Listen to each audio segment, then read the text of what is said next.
Your playground, now online. Bet88 has over 1,500 games, secure and fast gameplays. Meron pang play for fun option to try all the games. Ibang swerte to. Bet88.ph.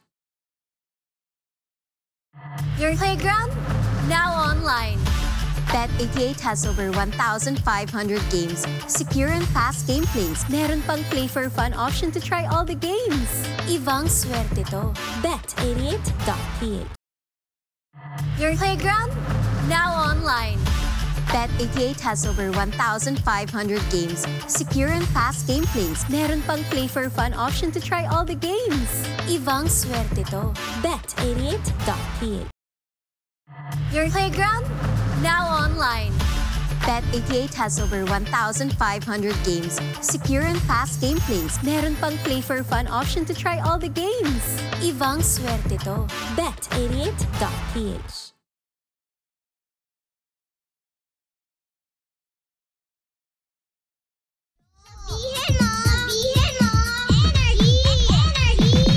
Number 1, 06.7 Energy FM. Same, pero iba. Oras po natin, 1:31 in the afternoon. Kapiling mo pa rin na nag-iisang chicks ng radyo. Ako yon, si Gandang Kara. Hello, welcome back everybody. At live na po tayo ngayon on Facebook. Kaya naman, hanapin mo lang sa Facebook, Energy FM 106.7. O kaya naman, DJ Kara. That's DJ Space K-A-R-A. Please like and share this live video. Malay mo, isa ka sa mga mabati natin today. O, para sumaya ang buhay mo, di ba? Anyways, happy Monday everybody. Back to reality again after ng weekend. Syempre, di ba, marami na naman nagpahinga, nagbakasyon and everything sa weekend na ito. Sana ay naging productive yung weekend ninyo. Marami kayong nagawa, may mga napuntahan kayong lugar. Same with me, naging productive ako. Nakakapagod na nga lang din minsan, no? Yung every weekend ka na lang umuwi ng province, pero wala kung iisipin mo, at least nagawa mo. Kasi yung time na yan, hindi na din naman talaga maibabalik. So, better na gawin mo na lang din, okay? Ayan, ang ingay ng cellphone ko. Paki-like and share po ang ating live video. And happy 5th anniversary sa akin! Yes, it's my anniversary dito po sa Energy FM. Akalain mo tayo po ay naka 5 years na. Yes, 5 years in the making. At 5 years nyo na rin akong sinusuportahan. 5 years nyo na rin akong minamahal. Kaya maraming salamat po sa inyong lahat na umabot tayo dito. 5 years na yung relasyon natin. Doon sa mga hindi bumitaw 5 years na tayo. Sa mga bitaw, happy breakup. Happy breakup na lang masasabi. Hindi, pero thank you pa rin kahit yung mga nawala na sa buhay ko. Syempre, ipagpapasalamat pa rin natin yon. Hindi ibig sabihin nun porket nawala, ay magagalit ka or maiinis ka na. Dapat hindi, dapat tuloy-tuloy ka pa rin. Ganun talaga. May mga naglalaylo, may mga nanlalamig. Parang sa relasyon lang din, may mga nanlamig, may mga umalis na, may mga nagpapahinga lang. Pero salamat pa rin kasi sa buhay nyo, naglaan kayo ng panahon sa akin kahit noon man yan, di ba? Kahit noon pa yan, kahit noong umpisa lang or nung kalagitnaan. Maraming salamat pa rin. So, thank you so much sa lahat naman nagmamahal. And of course, yung mga nagstay ngayon, yung mga karelasyon ko pa rin hanggang ngayon. Hello sa inyong lahat and thank you. Na umabot tayo dito. Again, this is a celebration, hindi lang po sa akin, kundi sa inyo rin. Kasi alam niyo yun, kasama kayo sa journey na to. And of course, sa Energy FM family ko, maraming salamat. At kay Ma'am Becca, yes, of course, thank you for all the love and support na mga tao na kapaligid sa akin dito. Ganyan, di ba? O anyways, maraming salamat. Tuloy na natin ang ating ang ating ika-5th year. Nawa ay masundan pa ng maraming years pa, 'di ba? Kung hanggang saan man naabutin ang journey natin sa larangan ng sa larangan ng radyo, 'di ba? Nagpapasalamat ako naging part kayo ng aking struggles, laughters, tears. Yan, salamat ng madami, 'di ba? Yan lang. Anyways, eto muna. Para sa mga mahihina ang katawan, naku, kailangan nyo alagaan yung katawan nyo. Kaya naman mag-MX3 capsules na po kayo. Ito po ay low in sodium, fat-free at cholesterol-free. At nagtataglay din po ng alpha, beta at gamma nutrients. At meron ding antioxidants at anti-inflammatory properties. Ang MX3 products po ay dumaan sa state-of-the-art ISO certified na planta at masusing pinag-aralan ng mga highly trained pharmacists and microbiologists. At umani ito ng maraming awards mula sa iba't ibang parte ng mundo at may pagmamalaki natin na proudly Philippine-made. For more questions, visit their website mx3ph.com or call the hotline 0918-8888-693. Ayan, sabi dito, happy 5th GK, hindi bibitaw, walang bibitaw. Thank you so much. Ayan. At speaking of pagbitaw, hanggang saan nyo nga ba kayang kumapit? O hanggang saan nyo ba ililimit yung sarili nyo sa pagbitaw? Kailan nga ba din dapat bumitaw? Naku, eto na ang ating story. Dito lang yan sa Sincerely Kara.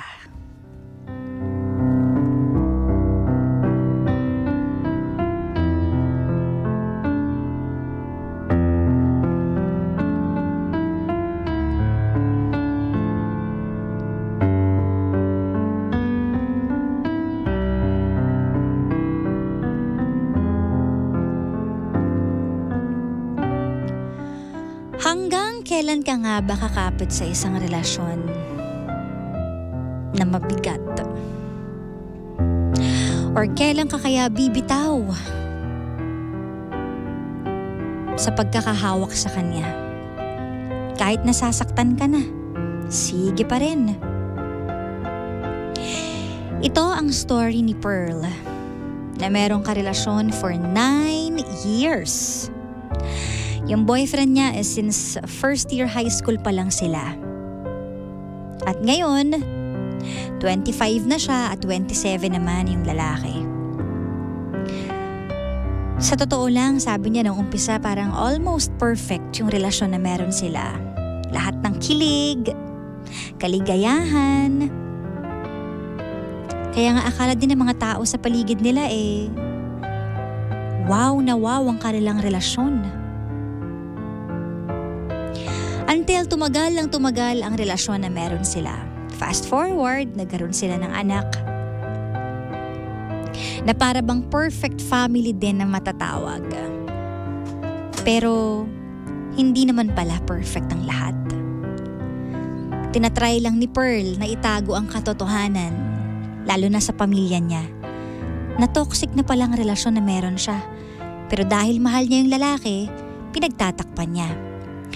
To the point na naging abusive ang partner niya sa kanya. Nagkaroon ng physical abuse, nasasaktan siya, physically and verbally. And yes, emotionally din. Hindi niya sinasabi dahil ayaw niyang masira ang pangalan ng partner niya. Hanggang sa yung 9 years na yon nagtapos dahil na fall out of love daw yung kanyang partner sa kanya. At yung pagtatapos nito ay parang wala na lang nausap. Walang closure. Kaya naman, let's hear it straight from the heart of our sender for today. Hi DJ Kara, just call me Pearl. Meron po akong boyfriend since first year high school kami. 25 ako now and 27 siya. Sa totoo lang masasabi kong halos sobrang perfect ng relasyon namin. Halos lahat ng nasa campus kinikilig sa relasyon namin dalawa. Kasi hanggang graduate kami ng high school ay kami pa rin. At pati na rin po hanggang nag-college kami. Even our teacher ay sobrang support sa relasyon namin kasi naging magkaklase kami pero hindi kami lagi nag-uusap sa room or nagtatabi sa upuan. Kaya sobrang hanga mga teacher namin. Kasi graduate po ako ng with highest honors sa high school at naging cum laude naman po ako sa college. Education po yung kurso ko. Pero hindi talaga ako matalino. Masipag lang DJ Kara. Siya naman po, isang army. Pero nag-early retire siya at police po siya ngayon. Fast forward po, nagkaanak po kami. Isang boy. His name is Paul. Almost perfect po yung family namin. Kahit hindi ako pumasa sa exam, bilang isang teacher, blessed pa rin naman po ako sa pamilya ko. Pero hindi ko po akalain na sa loob ng 9 years ay matatapos lang po pala ang lahat. Yes, DJ Kara, it ended ng walang closure. Bigla na lang po na fall out of love. Siguro dahil sa family niya or na-pressure na kami kasi nakikitira lang po kami sa kanila at lagi po kami nag-aaway ng papa niya at mama niya. Sometimes hindi niya ako magawang ipagtanggol at ayaw po niyang umalis sa poder ng pamilya niya dahil sila po yung nagbigay ng negosyo para po sa boyfriend ko. At ayaw din naman po niyang umuwi ako sa pamilya ko para makapagtrabaho ako. Ayun na nga po DJ Kara, dumating yung araw na nag-decide po ako mag-apply sa abroad. Pero hindi pa ako nakakaalis ay naghiwalay na rin po kami. Ganun po pala no, kung kailan po kami magkakalayo ay naungkatin po ang lahat. Lahat po ng hinanakit, lahat po ng mga naipon na sakit, lalo na yung mga panahon na hindi po namin napag-uusapan nung magkasama pa po kami. Kasi kapag may pinag-awayan lang naman po kami, magpansinan lang naman po kami, okay na po kami eh. Parang wala lang pong nangyari hanggang sa nauwi na po sa hiwalayan. Walang third party po DJ Kara. Sa almost 9 years kami, andun po lahat ng peking sweetness, sa school, sa family, sa friends po namin. Alam naman po namin na hindi po perpekto ang nasa loob ng 9 years po namin. Dahil po ng mga panahon na nasa kalagitnaan po kami ng mga ibang taon, lagi po ako nabubugbog kapag nakikipag-banding lang po ako sa mga kaibigan ko. Kasi gusto niya lang po ay siya yung kasama ko. Pero lagi ko lang po pinapakita sa ibang tao na okay po kami. Okay po yung relasyon namin. Even sa pamilya ko po, galit na galit po sa akin sa paghiwalay namin. Kasi bakit daw? Kasi akala nila perpekto po yung relasyon namin. Wala naman daw po silang nakikitang problema. Dapat tanong ako sa sarili ko, bakit ako nagstay sa kanya? Bakit umabot pa sa ganito na nagkaanak kami? Siguro dahil broken family ako at wala na akong mapuntahang iba kaya inisip ko magstay na lang. Kasi feel ko po kapag naghiwalay kami, magiging walang kwenta yung buhay ko. Uhaw po kasi ako sa pagmamahal DJ Kara. Kaya tiniis kong magstay kahit lagi po akong nabubugbog. Kahit sa tingin nila perpekto ang relasyon po naming dalawa. Nagbago po siya DJ Kara, pero huli na po ang lahat. Todo pray pa rin po siya, hoping na magiging okay po kami. Napaka-perfect niya po sanang papa sa anak namin. Pero huli na. Ngayon DJ Kara, nasa kanya po ang anak ko. Kasi nasa abroad po ako. At ang usapan po namin na huwag po ipagdadamot ang bata sa isa't isa. Sa totoo lang DJ Kara, mahal ko pa rin naman po siya eh. Pero hindi ko alam kung bilang asawa ba o dahil tatay lang siya ng anak ko.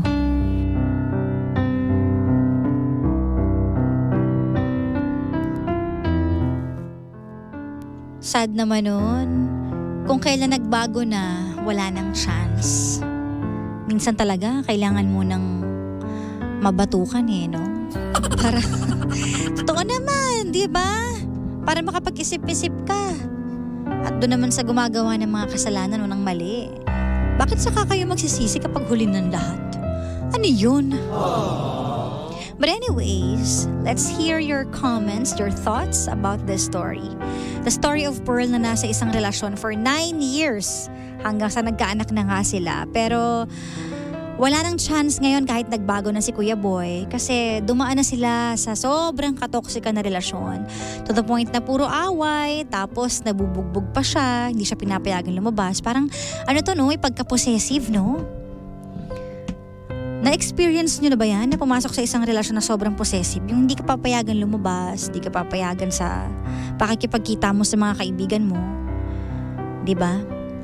Anyways, ano nga ba ang masasabi nyo? Basa tayo ng comments ito sa ating Facebook Live. Ang bait mo naman, Pearl. Bakit mo hinayaang umabot sa punto na magkaroon ng physical abuse ang relasyon nyo ng partner mo? Dapat noon pa lang nakipaghiwalay ka na sa kanya. Deserve mong maging maligaya kahit wala na kayo ng hobby mo. Sabi ni Mami Cynthia. Sabi pa dito, sa una ang sarap sa pakiramdam ng pinagsamahan nyo kasi sabi po almost perfect nga eh. Kaso bakit biglang na fall out of love? Mahirap na pong ituloy yan. Ang importante maging magulang na lang kayo sa mga anak nyo. Doon nyo na lang ibigay ang tunay na pagmamahal. Mag-usap kayo at magkasundo para sa karapatan ng anak. Ituloy mo ang buhay. Kaya mo yan, Pearl. Sabi ni Rhea de la Cruz. Deception is not just fooling yourself, but people around you is wrong. Be honest.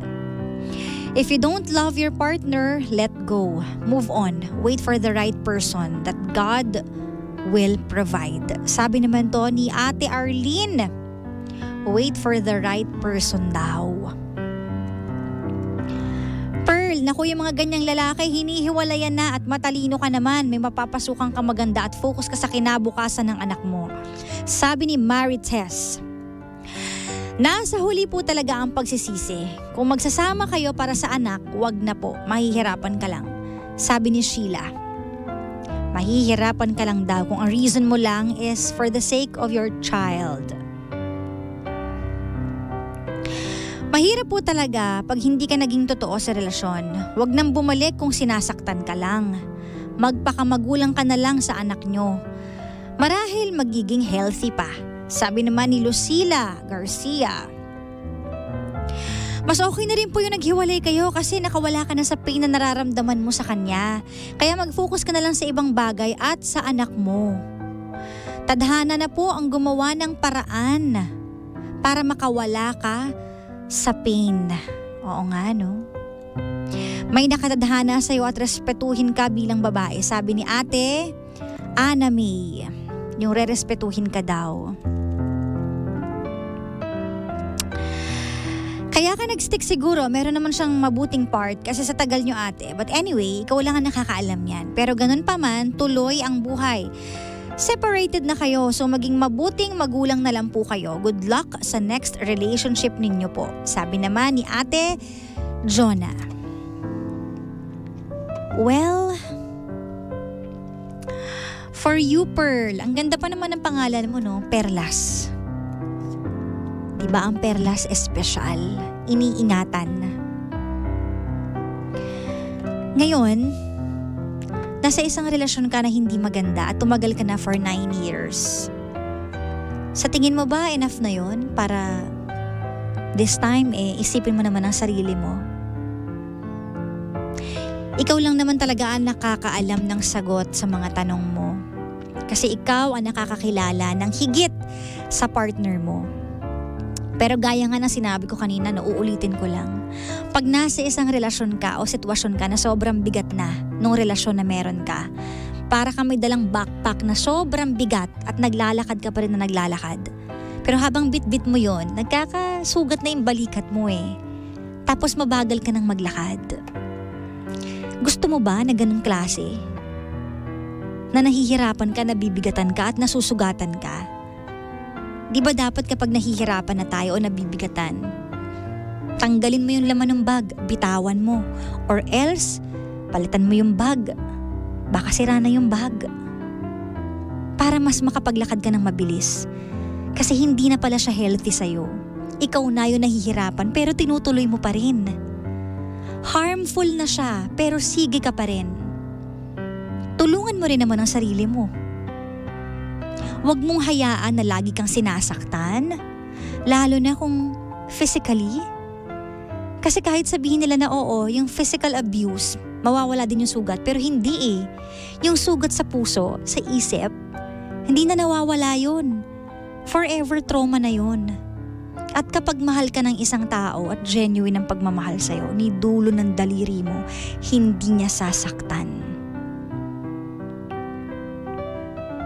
Tandaan mo yan. Kaya matanong ko lang, anong klaseng pagmamahal ang meron siya for you? Kasi mahirap i-define ng totoong love Kahit basahin nyo sa Bible, may totoong definition ng love. Kapag wala doon, sa mga nakasulat doon, yung definition nyo ng love, baka hindi na yan love. Baka obsession na yan, kaya nakakasakit. Kasi ang totoong pagmamahal ay hindi nananakit. Tandaan nyo yan. Mag-aaway kayo, magkakaroon kayo ng sigalot, iba yun. Pero yung ganyang kalalim na pananakit, kahit nga yung verbal abuse emotional abuse, physical abuse, lahat ng klase ng abuse kapag ginagawa sa'yo ng partner mo, I don't think it's called love. Baka yung pagmamahal niya para sa sarili niya lang, hindi para sa'yo. Kasi hindi mo gugustuhin masaktan yung taong minamahal mo kung totoong pagmamahal yung inaalay mo. Kaya Pearl, yung 9 years na binigay mo, sapat na siguro yun. Huwag mo na rin pang hinayangan kung bakit pa kayo nagkaanak. Alam mo kung bakit? Yung tanong mo na hindi ko na alam kung bakit ako nagstay at pumayag na ganito. Kasi ginusto mo din. Tinolerate mo rin yun at masaya ka din. Naging masaya ka rin sa relasyon na meron kayo. So tapos na yun. Hayaan na natin yun. Let's leave it all behind. Nagkaanak ka na, nagka-blessing ka na.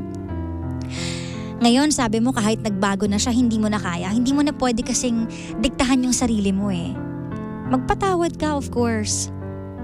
Pero kung hindi mo na kayang ipilit pa at dahil lang sa may anak kayo, kaya mo lang siya ipupush, napagdaanan mo na lahat ng masasakit. Ngayon, kung yung partner mo gusto ka talagang i-win back, alam mo, dadaan siya sa butas ng karayom. Kasi ikaw nga dumaan sa butas ng karayom sa piling niya, diba? So dapat ganun din siya. Di paghirapan niya kung paano kanya makukuha ulit. Pero ikaw, wag mo nang pilitin ang sarili mo. Just let it go. Siguro nga, tama na destiny ang gumawa para magka-hiwalay kayo ng matagal. Baka yun ang blessing in disguise. Kasi kung hindi naman kayo maghihiwalay ng bansa, hindi mo naman ititigil yan talaga Tutuloy mo pa rin yan.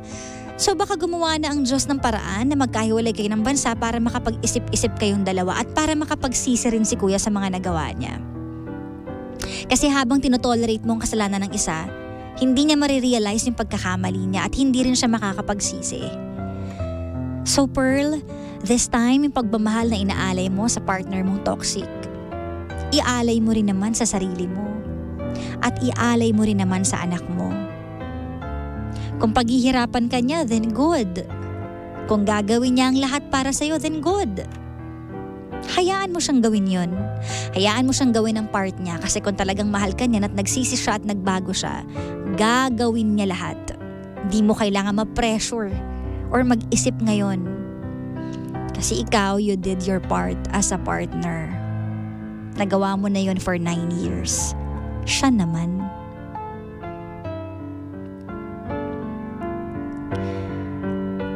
And alam nyo, wag nating itolerate yung pananakit. Once na nahawakan ka pa lang, nasaktan ka pa lang, bigyan mo ng respeto ang sarili mo na hindi ka dapat ginaganon. Dapat alam mo kung ano yung value mo. Dapat alam mo kung ano yung deserve mo. It's not the bruises on the body that hurt. It's the wounds of the heart and the scars on the mind. Sincerely, Kara.